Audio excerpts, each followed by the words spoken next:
A pregnant woman suddenly doubled over in excruciating pain. She hurriedly lay down on the floor, positioning herself. With a final scream, the baby was born. The woman took a small knife and cut the umbilical cord, then kicked the infant aside. This was her 5th child. Not wanting to raise another, she tossed the baby into a pile of garbage. The infant's cries soon attracted passers-by who discovered the abandoned child. The woman was eventually sentenced to death by hanging for child abandonment, while the baby was sent to a nearby orphanage. Upon the newcomer's arrival, a boy at the orphanage extended his finger, simply wanting to touch him. Suddenly, the infant gripped the boy's finger tightly, pulling it to his nose and frantically inhaling its scent. Terrified, the boy prepared to smother the baby with a pillow, but was stopped just in time by the orphanage director.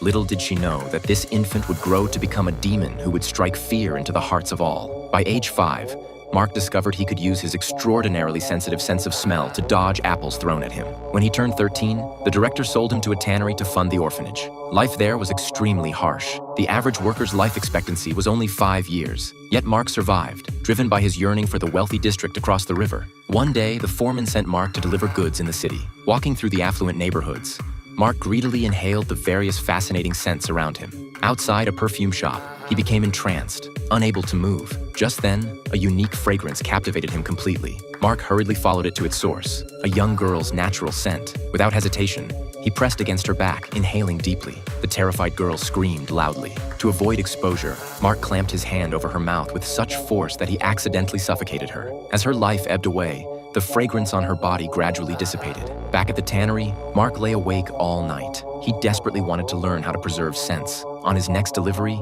he visited a perfumer's home and began mixing essential oils haphazardly. The perfumer flew into a rage upon discovering Mark and threw him out. But when he smelled the creation Mark had left behind, he was instantly transported to a paradise of birdsong and flowers. The next day, the old perfumer spent a fortune to purchase Mark. From then on, Mark helped him create perfumes, making the old man wealthy, while the perfumer taught Mark how to preserve floral scents, using a distillation apparatus to extract essential oils from roses. To the perfumer's horror, Mark tried to place a dead cat into the distillation device. When nothing was extracted, the old man berated him, explaining that animal bodies couldn't yield fragrances. Hearing this, Mark's belief system collapsed. He fainted on the spot and took to his bed, with even doctors unable to help him. On his deathbed, Mark recalled the young girl's scent. In a final question to the old perfumer, he asked if there was any way to preserve a young woman's fragrance. The perfumer mentioned that a certain fat method might work. Upon hearing this news, Mark miraculously recovered. Due to copyright restrictions, we can only show you this much of the film titled Perfume: The Story of a Murderer.